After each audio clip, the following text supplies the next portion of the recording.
Hey everyone, this is Game by Night Reviews, And this is the Skyfield Warrior. and we are back for podcast number 2. And this podcast is going to be exclusive to Unbound Reviews. Today we're going to be talking about Gearbox fighting back their lawsuit, thinking that they don't have to pay us back as the gamers for showing us a giant piece of pile of lying shit. And that pile of shit would probably be known as Aliens Colonial Marines. Yes, what a giant waste of everyone's time and money, hopes and dreams, and Randy Pitchford, you are to blame. You were the front man and the liar to everything. I don't care who you want to blame. Blame Sega.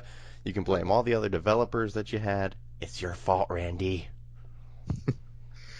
Well, this is the one time where I am very proud to be a Nintendo fan because that game was originally slated to come on the Wii U later in the year, and once the reviews came out for how bad it was, it did not see the light of day on Nintendo's console. Yeah, and did you see there was actually engine footage of what it would look like on the Wii. Did you get to see what that looked like? Yeah, I did. It was like GoldenEye, but worse. So, if you don't remember, if you don't recall, way back 2 years ago, Gearbox announced Alien Colonial Marine. Well, they didn't announce it, but they showed it off at E3's press conference, and they said all the gameplay that we were watching live that day was actual in-engine, in-game footage, and that was what we were going to see in the game, and those levels were strict or pulled straight out of the movie, and that's what we were going to have, and the game came out, and everything that was in that press conference, including the demoed levels, were not even in the fucking game. Yeah, I mean, it's really terrible how some people just lie like that. I mean, I've seen some pretty bad lies. How they say, take for instance, it's not a video game, but food fight took over a decade, took $65 million, animation that not even Disney would call their prototypes. I don't think any animation company would call that their prototype, let alone a finished product. But I mean, some of the same concepts are going around. People trying to show off things that they can't produce, and the end result, they like Sonic 06. That's a perfect example, actually. How all of this was supposed to be so amazing and innovative, and finally the Sonic game we always wanted, and due to rush development, that just oh Yeah, my, what the fuck? You fucked up yeah. Sonic. It's almost as bad as when BioWare made that fucking Sonic RPG. Yeah, Gearbox made that those demo levels. They polished them up and rendered them really nice. They weren't even in the fucking game. The game was a giant piece of shit. It was like the AI was strictly. Oh, I can't even.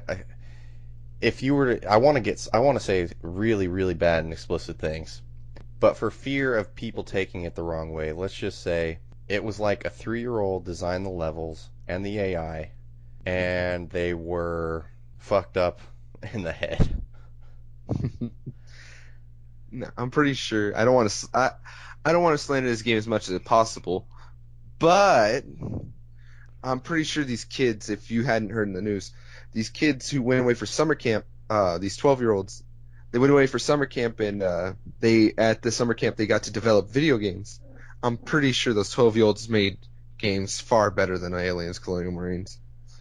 Yeah, and this and you know what's sad is Gearbox came out with a bunch of like demonstration videos before the game was released and a bunch of interview videos of the developers on the team, and they were all talking about how the game was innovative and it's a storyline that we've never seen, and it's the AI is going to act in ways people have never seen before ever. They were like basically building it up to be this game that not only was going to be true to the license of Aliens, but it was going to be like the most crazy, insane, no hold bar, best game ever created.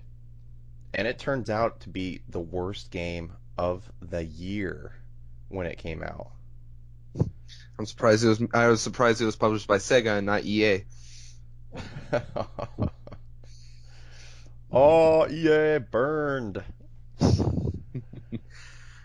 But and then Gearbox, you guys just stick to making Borderlands. Stop ruining things that we as gamers like and we hold dear to us. You screwed up Aliens really bad, and you also made Duke Nukem Forever another giant disappointment. Like, what the fuck were you guys thinking when you created that one too? I mean, oh god, that was not what Duke Nukem was about, people. You younger generations, go back and play the original Duke Nukem games, please. I would take Alien vs. Predator on the Super Nintendo over Aliens Colonial Marines, and that game I, was also kind of shitty. I think I'd take Aliens vs. Predators, the PC game, over Aliens with Colonial Marines. That one was terrible too. And I realized when you said that description about Colonial Marines, I think they meant an Aliens game. It's just not that one. I think they meant Isolation. I think all the demo footage from Isolation got stuck in Colonial Marines. But Isolation, moving a step forward, I mean, shame on Sega for twice sending out two bad games, but um, even though they're not always Sega's fault, I mean, Sonic 06 was Sega's fault, but No, um, yeah, Alien vs. Predator was developed by, I think, Rebellion. And, yeah, I actually kind of disagree. I actually kind of like that game. You're talking about the one where you had the three different races to choose from? yeah, Yeah, I actually kind of liked that game. yeah. See, I played it for a little bit, and what I played of it, I didn't like. I mean, if I would have played it a little longer, because it was like, I don't know, an hour or 2 hour session playing that game at a friend's house. So, you got to really own the game or play it at your own house for the experience. Yeah, I mean, the Marine story was really, really weak and barely fleshed out, and the voice acting was terrible. And the Alien campaign was interesting and fun for a little while, but I was fighting back motion sickness when because basically you're running around, you climb on the walls and you climb on the ceiling, and you start getting motion sickness, and it's like, oh god. But the Predator campaign, I had really no complaints about it. It was badass. If they made that whole game and took out those, if they just made a Predator game and it was that entire campaign and longer, that would have been, you know, an 8 out of 10 easily because that's how good the Predator campaign was. See, now you make me want to go and buy something. See, Well, if you can if you can find your it, vid, your videos made me go join 99gamers.com. I went and checked out 8bitthis.com, and now you're selling me a game that. well, if you can find Alien versus Predator that was made by Rebellion for like $5, I would get it. I wouldn't pay any more than $5 at this point for it. Now, that's pretty much the serious thing that happened this week. Gearbox doesn't think that they should have to pay up on their lawsuit, basically. They think that everyone else is to blame. Sega, and they're saying Sega is the one that falsified the advertising, even though Randy Pitchford is on record saying that this is in-engine game footage, which it wasn't. So it's just a big drama fest, a bunch of lies, and I really hope they don't get away with this, and I do hope Gearbox has to pay their penalty. Yeah, I mean, some developers try to get away with this stuff, and I've seen that Randy Pitchford himself, I mean, in his early career, the reason why he's gotten so popular is because he was usually right about what he would say. I think the last right thing he said, if I'm not mistaken, unless it was the first wrong thing he said that I remember, was that the Wii is gonna outsell the other consoles in the seventh generation console race. Mm-hmm. And well, he was actually right. The Wii, not the Wii U, the Wii sold more consoles than the Xbox 360 and the PS3. mainly due to their family friendly and casual game styles. What I heard was lately his things have been all wrong. Aliens, Colonial Marines. He's saying that the eighth generation will probably be the end of the console wars. That the video games may die out soon. I believe that's the last thing I read. I'm not sure. Oh, that would totally be true if Randy Pitchford was in charge of every video game company and any game under development. I could see us never having another decent video game ever again. Yeah, Um, we just have a bunch of Maddens, Call of Duties, and be on our merry way. and it's not only that, he lied directly to everyone about the game. It's that Gearbox didn't use their funds that they were given for that game on Alien Colonial Marines.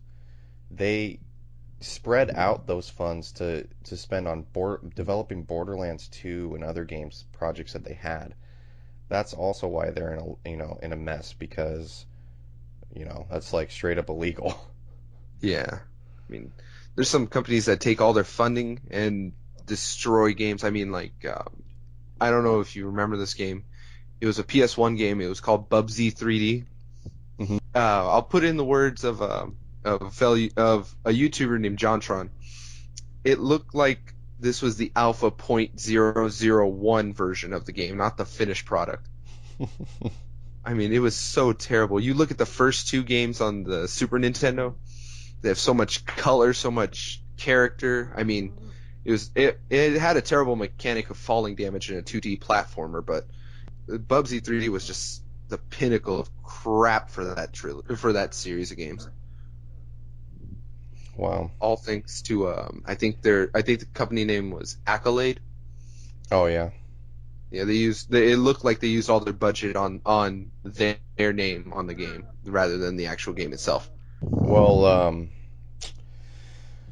yeah. So that's what's going on right now with Gearbox. That's like the latest, you know, dramatic piece of news that's come out recently, and I think now we're just gonna move on and we'll see how it plays out. I have high hopes for Aliens Isolation.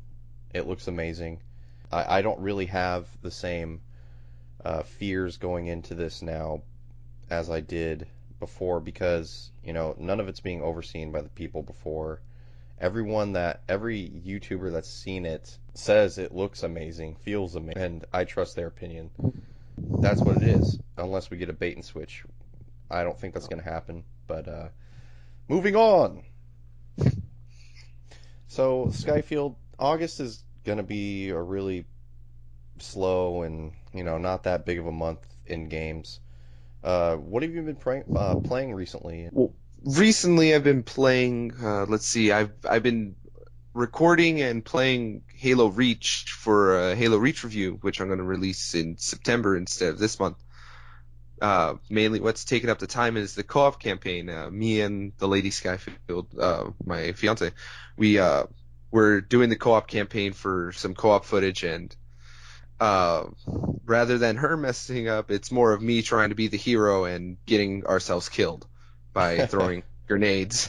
That's Other than funny. that, right before we started the podcast, on my phone, I started playing the Sonic 1 and Sonic 2, the original ones that were out for the Genesis. I have them downloaded on my phone, and I was playing them. I mean, it's been the first time in years that I've gotten the game 100% complete. So I like playing it, and the good thing about the Sonic 1 and Sonic 2 for Android and iPhone is that instead of just playing as Sonic in Sonic 1, you could play as Tails, Knuckles, Sonic and Tails in first Sonic the Hedgehog game. And for Sonic 2, you could play as Knuckles also, as well as Sonic and Tails. Well, that's very cool. I think going back on the Game Gear, like my favorite Sonic game that I remember ever playing was Sonic Chaos. And I think that's about as much of Sonic as I could take these days. I don't know what it is. Like, I try to play Sonic now, and I just don't have the attention span to play any more Sonic games. Oh, you should play Sonic Colors. It gives it gives the necessary tools for a 3-year-old to pay attention. Oh, look, Sonic. Oh, look, colors. Oh, look, jumping.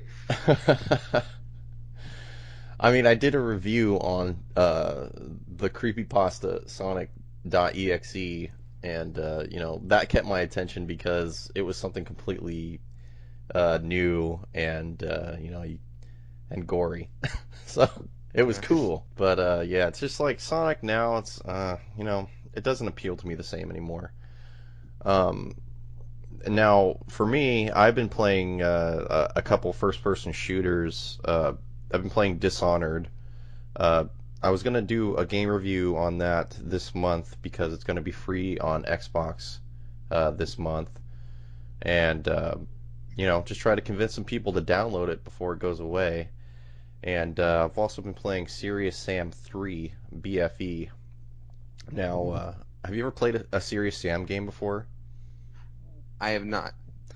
Okay, well, Serious Sam is like if you were to mix Rambo and Arnold Schwarzenegger from Predator and Arnold Schwarzenegger from Commando and Sylvester Stallone in Demolition Man all in one, and then give him a really deep voice. Oh yeah, and Duke Nukem. That's Serious Sam. That's the Really? character. Yeah, and he has great. He's a huge steroided out looking motherfucker, and he has these great one-liners. It's time to rock and roll, motherfucker. Stuff like that. And you go around and the plot of the game is you go around and the world's being taken over by aliens, and all these scientists are trying to activate this device to stop the aliens, but no one knows how to turn it on. So you're going through the game looking for this certain guy that says he knows how to, and you're fighting these badass aliens and these guys that run around screaming with bombs in their hand with no head. Wow. Yeah, it's a crazy game. The first two were good, but BFE, it's a great game. I like it a lot.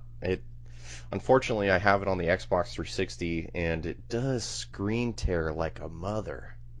It's like really bad screen tearing if you move too quickly. But other than that, I'm going to be doing a bunch of hacked ROM games this month because, like I said, August is just a very slow month in the gaming world. There's not very much I'm looking forward to. I know it's going to piss off some of the PlayStation people we have listening because Infamous First Light comes out, and so does Well, Plants vs Zombies Garden Warfare. if anyone's seen my videos, if you saw the E3 recap 2013 or some of my other videos, they might know that I don't like PlayStation that well. Me and PlayStation stopped around the PlayStation 2 era. Really? Why is that? The real reason was that more of that I did not from a time from PlayStation 2 all the way up until now, pretty much.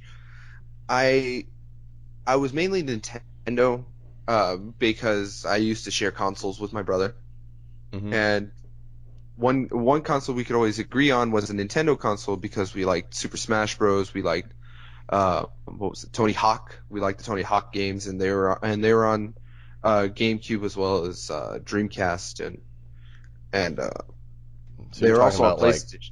you're talking about like Nintendo 64 and up. hmm Okay. yeah, because we had the PlayStation 1 originally, and then my cousin broke our PlayStation 1, and there was a dark time in between there somewhere, and then we switched from that to a GameCube, and then after the GameCube, we just moved up to a Wii. Then from the Wii, I got a Wii U and my brother, he wanted an Xbox over a PlayStation for his birthday, and he got tired of his Xbox one day, and I wanted it because I was really into video games, and at the time I was into the entire idea of the Major League Gaming network Yeah. and I still am. I mean, I have about a clan or two for some old games like Gears of War 3. I mean, when you think Gears of War, you don't think really old, but it is kind of old nowadays. But Yeah. Still, but what would be the reason for you not to enjoy PlayStation? Like, is there something that they did? Is there a game that you completely couldn't stand? I mean, why? Was it I just because you didn't own a you stopped owning? I I stopped owning it, but it was mainly because almost every game that I wanted was out on both Xbox 360 and PlayStation 3 at the time. So I already had an Xbox 360, so I didn't really switch over. And then, uh, even though Xbox started to screw everyone over, if you saw in that E3 recap video, like I said, I pretty much said I would never own an Xbox One, and here I am a year later with an Xbox One on my little TV stand here, mocking me, tormenting me, looking at me every day, watching me leave and come back, knowing that I'm going to play it because free games. But no, I guess it's because more of all my friends had an Xbox more than a PlayStation, Right. and uh, I was going to get a PlayStation 3, and I never did. Then I was going to get a PlayStation 4, I never did. So then you've missed out like on the entire well, unless Well, you had it for PlayStation 2, you missed out on God of War. I actually have missed out on I missed out on God of War 1 and 2. My brother got a PlayStation 3. He got God of War 1 and 2 and then sold his PlayStation 3 because of a PS4, and he didn't realize that he couldn't back play all his he can I forget what the term is, but he couldn't play all the PS3 games on his PS4. So he started It selling wasn't everything. backwards compatible. Yeah, that's Yeah, I mean, the first PlayStation 3s, they were backwards compatible for PS2 and PS1. But they had all those problems start fucking up. They came with Slim, and then they could only be backwards compatible for PS1 only. Um, but I mean, I never really jumped off the PlayStation bandwagon. I actually, before I owned my 360, I was straight up PlayStation because you know that's what I grew up with. After Nintendo, I went straight from Nintendo 64 to the PlayStation 1, and then the PS2, of course, and then PlayStation 3. That was the shit. And then all I was playing on that was, I mean, Modern Warfare 2, like a mother. And I think around the time, I think it was 2010 when PlayStation got taken down by Anonymous. That is when I made the switch over to Xbox, and I've never looked back. I mean, I own a PlayStation 3 now, but there's no comparison to the hours I spend on my Xbox than my PlayStation. My Xbox now is my main game system. It's not because I dislike anything that the PlayStation's done.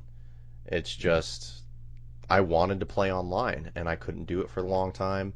And the Xbox 360, Xbox Live is way better than the PSN network. You know, take as you will. If you don't like it, you know, GTFO. yeah. I mean, there were multiple reasons actually. If I and now that I'm looking back at it, let's see, it was more that the promise of a new Banjo Kazooie game, because I was a big Banjo Kazooie fan. I mean, Yeah, even as a Banjo little, Kazooie was the fucking shit. That's like yes, one of the best platformers ever. yeah. I mean, I even as a little kid, I was beating Banjo Kazooie and Banjo Tooie, and once I learned what that, the if you played Banjo Tooie, then you went back to Banjo Kazooie, you could use the certain items that they had that Yeah, would no, are you talking about did you do this on your Nintendo 64? it was yes Okay, so actually. you had to Uh, do that fucking crazy shit where you had to you had to play Banjo Tooie, you got all that shit, and then you had that like certain time frame, I think it was like 5 to 10 seconds or some shit, where you had to take out the cartridge for Banjo Tooie and pop in the cartridge for Banjo Kazooie oh yeah. to use it. We Um, we uh, we took up all the save files and saved them all before we got to the last level to to make sure that even if we messed it up, we had backup plans. We did not want to miss this opportunity, and we actually got it on the second try, not the first. right. And So And now, I mean, they had Banjo Kazooie and Banjo Tooie on the Xbox 360. You know, they've had that for I think like 5 years now. You know, of course, I bought both of those, and I got every achievement for them. How are you not going to? It's it's still one of the best platformer games in my opinion that Nintendo came out with for the 64. And now I'm kind of pissed because they came out with the Banjo Kazooie bundle pack like 2 weeks ago, where you get Banjo Kazooie and Banjo Tooie for the price of one. And I Yeah. think they were like $15 a piece when I first bought them. Yeah, I mean the one game I didn't play was the Banjo-Kazooie Nuts and Bolts. Oh God, I, yeah, I was I told that own was so that. terrible. I watched JonTron. Have you seen the channel JonTron? I don't know if you No. know. Well, anyways, he pretty much considers Banjo-Kazooie Nuts and Bolts as an equivalent to Satan, along with Star Fox Adventures. Yeah, I would have to agree that Banjo. I mean, I own it, and it's sitting inside of a folder gathering dust because I haven't touched it since I think after the first week I had it. It is an abortion. That's how I can describe it. It's like an alternate reality abortion of Banjo Kazooie. It's a giant heaping piece of shit. I would still, you know what though? I would still take Banjo Kazooie Nuts and Bolts, and I would play the fuck out of it over Alien Colonial Marines. Now that seems more like the truth than anything I've heard before today. What else? There's also let's see, Gears of War. I wanted to play the Gears of War series. I got into Halo from the PC actually, Mm-hmm. and with Halo being on the Xbox 360, I I it was like an instant seller for me. I mean, there's some games I absolutely wanted. I like the story of Halo 1. I played Halo 2 on an Xbox, an original Xbox, and I think it was an original Xbox, I believe. And then Halo 3, I didn't actually own Halo 3 for a while. I had the ODST version, which I Ugh. thought was the same thing, Mm. and boy was I wrong. The one Yeah. game that's a Satan equivalent to Halo is Wars. I mean, Yeah, I that's don't. like Quake Wars. Quake Wars was a piece of shit too. Yeah. But I don't understand that people will accept Spartan Assault and not Halo Wars. I mean, it baffles me sometimes. I mean, I don't want to offend anyone who likes Halo Wars or Spartan Assault, but it just baffles me that they both deviate from the norm, but yet you'll pick one over the other.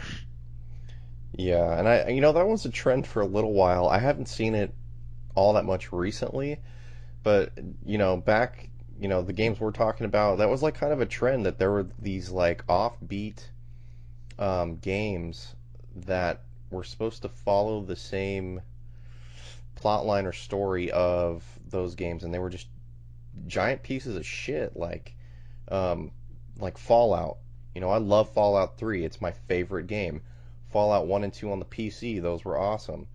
But then a lot of people didn't even know that there was another Fallout game called Fallout Mercenaries, There and is. I didn't even know that myself. it's just a giant fucking garbage pile, and that's why no one's heard of it. I think one game that I do like that's a little that it's offbeat, but well, technically speaking, it's offbeat, but um, it's a The8 Rhythm Final Fantasy. I love the Final Fantasy games. I downloaded the demo for The8 Rhythm on my 3DS, and it's a rhythm game with all these cartoony little things, acting out parts from all the Final Fantasies, like a good recap with all the good music.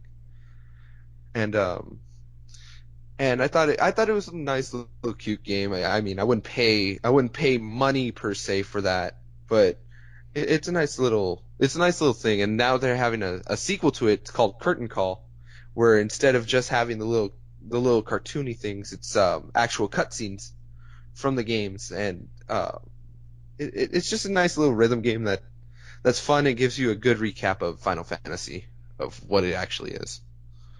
Cool, cool. Yeah, Final Fantasy.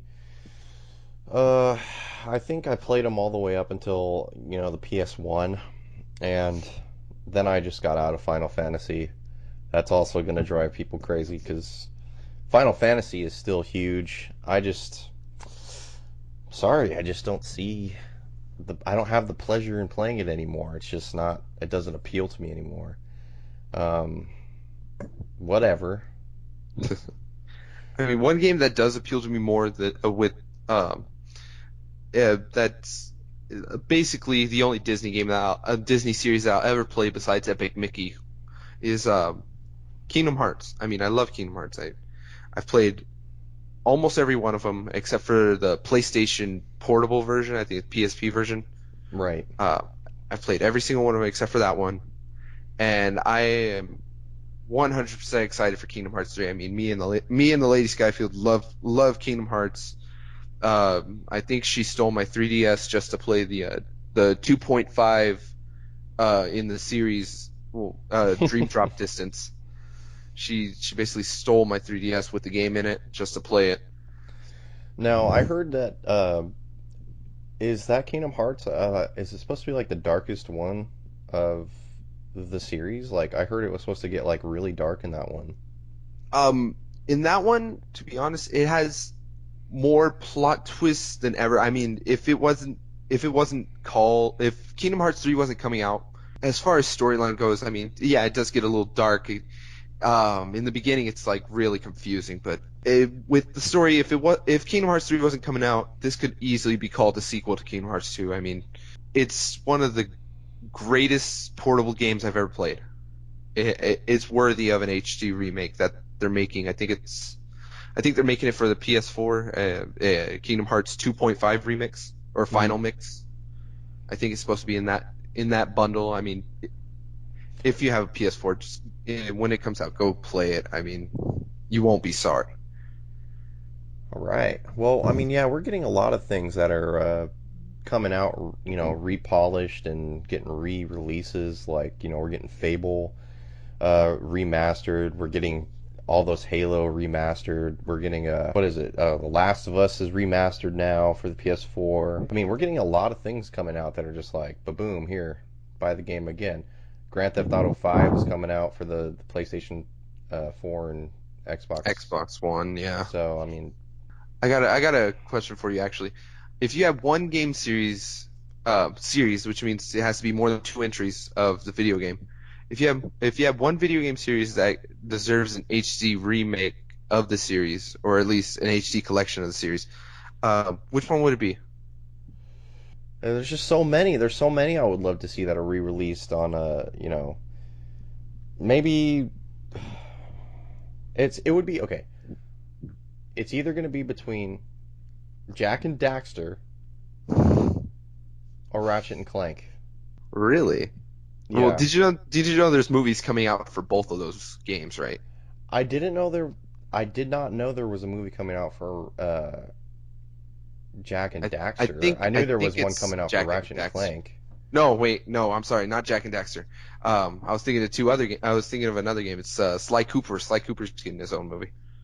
Really? You see, I didn't know Yeah. that. I knew Ratchet and Clank was, and I'm very excited for that. Uh, you know, Captain Cork all the way, motherfucker. I know Captain Cork's like this huge bubbling like fucking idiot, but I love Captain Cork. He is by far my favorite character in Ratchet and Clank, and those games were just amazing. I played Ratchet and Clank Up Your Arsenal so much when I had it on my PlayStation 2 that I actually like warped the disc. That's how much I played it. You know, that may be the first case I've ever heard of that happening. I've done that I, with a few games. I did that with Tony Hawk Underground too. oh my God, I played that game so much on my GameCube and somehow it went missing. But yeah, Tony Hawk Underground, that was the shit. See, if I had to pick one, I think they made one, but I would like to see one for the eighth generation, the Prince of Persia trilogy, the Sands of Time trilogy. I mean, Really? yeah, I love that series. I mean, my cousins and my brother and I, we love the concept of time travel and bending time to your will.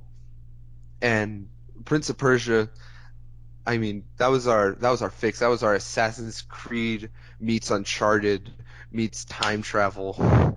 Meets Lara Croft. Yeah, meets Lara Croft. Yeah, that Uh, the rewind mechanics on that, that's what grabbed everyone. It was those were great I games. mean, that's the only reason I put my game. That's one of the two reasons why I put my GameCube back in my room because I have the two thrones, the third entry, the final entry of the Prince of Persia trilogy, the Sands of Time trilogy, um, and Smash Bros was the other one. I have the two thrones on my GameCube and I plugged it in just so I could play it in my room, and I've gone back just to get 100% on it Dang. because I would love to see Crash Bandicoot 1 through 3 redone, but I love Crash Bandicoot the way it is. Just that's platforming at its best. That was like the pinnacle of new game at the time. That was when PlayStation 1 came out. I remember being a kid going through Costco the first day we got our PlayStation 1, and the two games that were bundled with the PlayStation when you bought it was Crash Bandicoot and Spyro. So, those are the first games I played on the PlayStation 1. that's funny because my GameCube, the one we got it from a Costco, and the two games that were bundled with it were it wasn't Crash and Spyro. It was two games that I don't know how they got bundled. I guess they were popular at the time. That's the only reason was Harry Potter and the Chamber of Secrets and Tony Hawk's Pro Skater 4. What the I rem fuck? I remember that so vividly, Were and they we still both made have. by were they both made by THQ? No, one was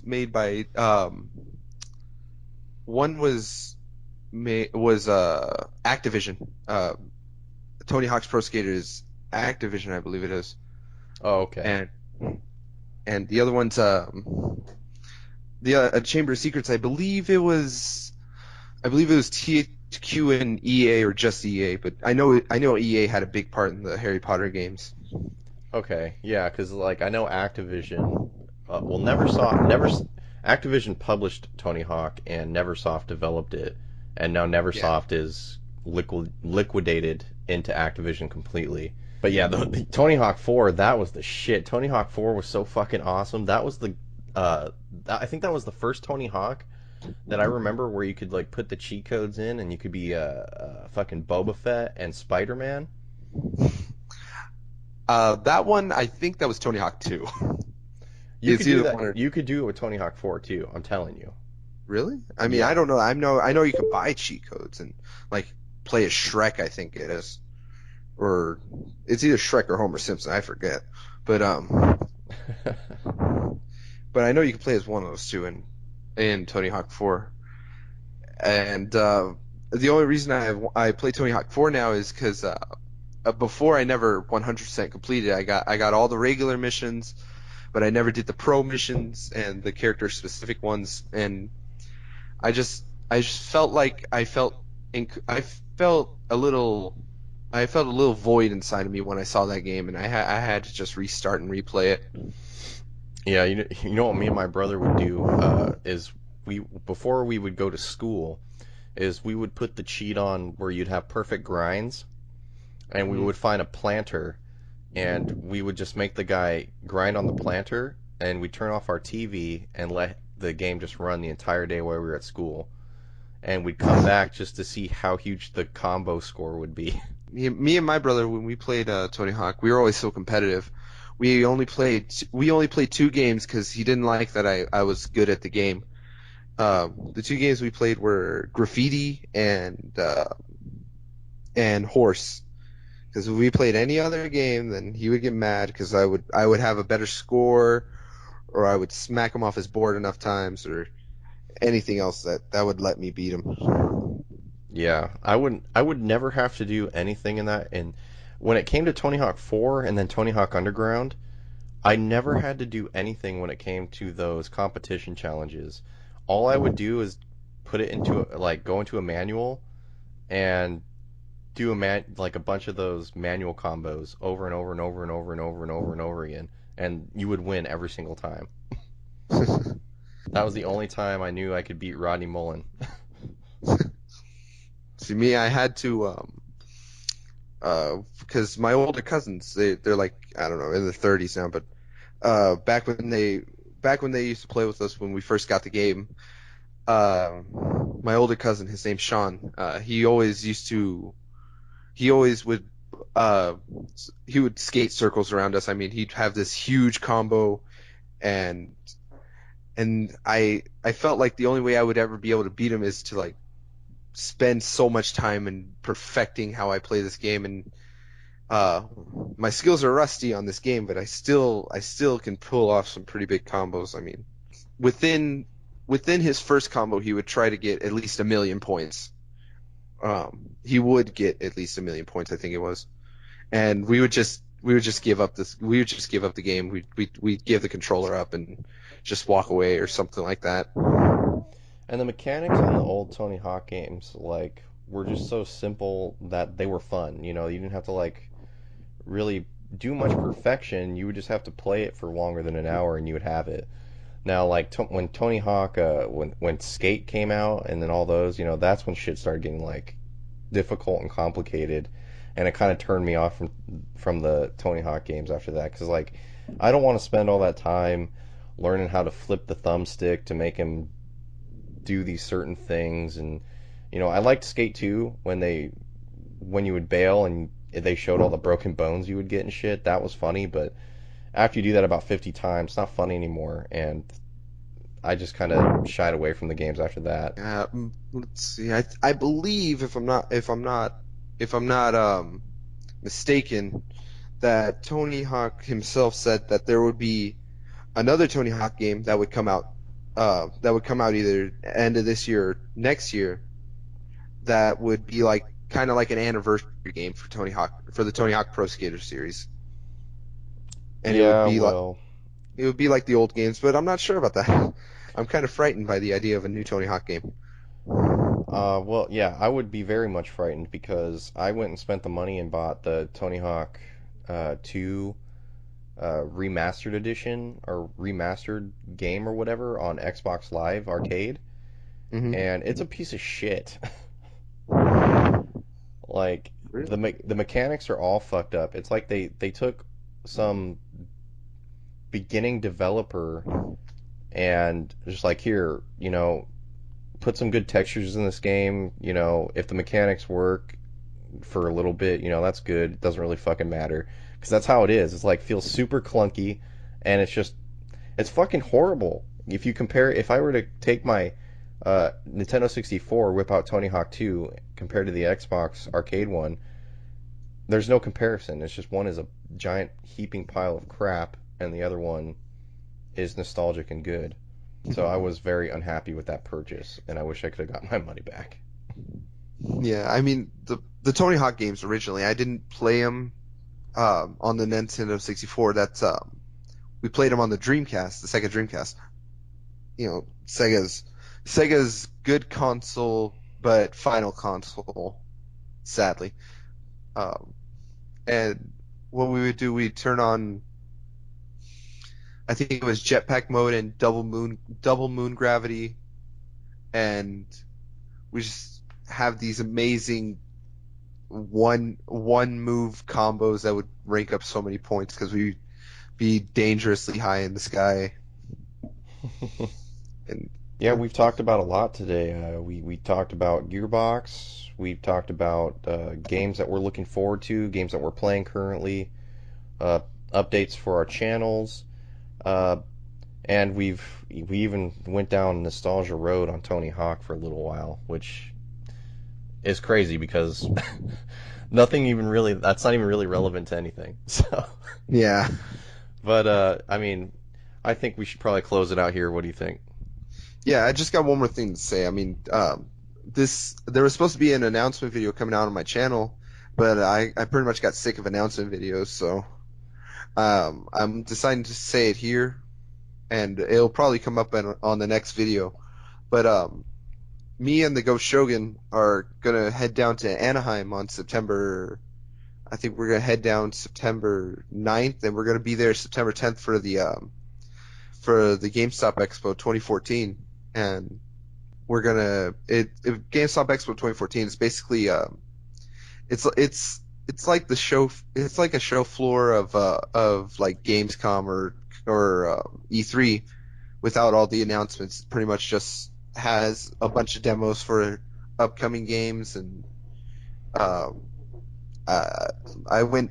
If you saw the reaction interview series I did with the 2013 one, I'm pretty much just going to be around playing some games, asking some people questions, and I'm just going to be there and having a good time. With Go Shogun, we're gonna give you a little videos after about how our impressions on simple games like the upcoming Nintendo games. Uh, they're gonna have they're gonna have all kinds of games. I mean, Microsoft, Nintendo, Sony are gonna be the big ones, along with Activision, EA, and then some smaller booths like last year Konami had a pretty small booth previewing Lords of Shadow 2, Castlevania Lords of Shadow 2, which was pretty fun. But yeah, I'm just putting out the announcement that I'm going to GameStop Expo 2014. Very cool. I'll be excited to see that video. And Yeah, it, I mean, most of them were cool last year. I mean, I had a lot more footage than I put up on my channel. I went around recording random people. They all got into a camera being in their face, so that was pretty fun, and it actually felt pretty good to just go around playing some games and just be surrounded by a bunch of gamers. yeah, those are our people, and that's why Yeah, we do YouTube here, is for not just ourselves, because it's what we like to do and it's what we love, but we do it for you guys because that's who we are as people. Gaming people are our people. You are our people listening to this podcast. For me, I don't really have that much to announce. Um, I made an announcement video on my channel about August being, slow month, so I'm just going to be doing a couple normal game reviews, but mostly hacked ROMs of classic old games, and showing how some of them are actually really good, and some of them are like the craziest shit you've ever seen. Like, perfect example of crazy shit is Legend of Zelda: Link to the Past Pervert Edition. what? So I've Yeah, not heard of that one. yeah. I mean, I've heard of a bootleg Pokemon game in which all Pokemon were uh, little anime girls that represented the Pokemon. I mean, that was disturbing. I mean, but I've never heard of a Legend of Zelda one like that. Yeah, that's gonna be interesting. And I mean, I have a couple of secret things going on right now. Um, People that have reached out to me on my channel. I don't, whatever comes of that, if something comes of that, I'll announce it then. But you guys are just gonna have to tune back in to our next podcast to find out more. And again, I'm Forrest. My YouTube channel is Game by Night Reviews. My name's CJ, but I go by the Skyfield Warrior. Same for YouTube, Facebook, Twitter. I used to have an Instagram, but I don't care for Instagram. I don't know what else to say. I mean, I'm just Subscribe, blabbering. bitches. Yeah. No. All right, guys. Later.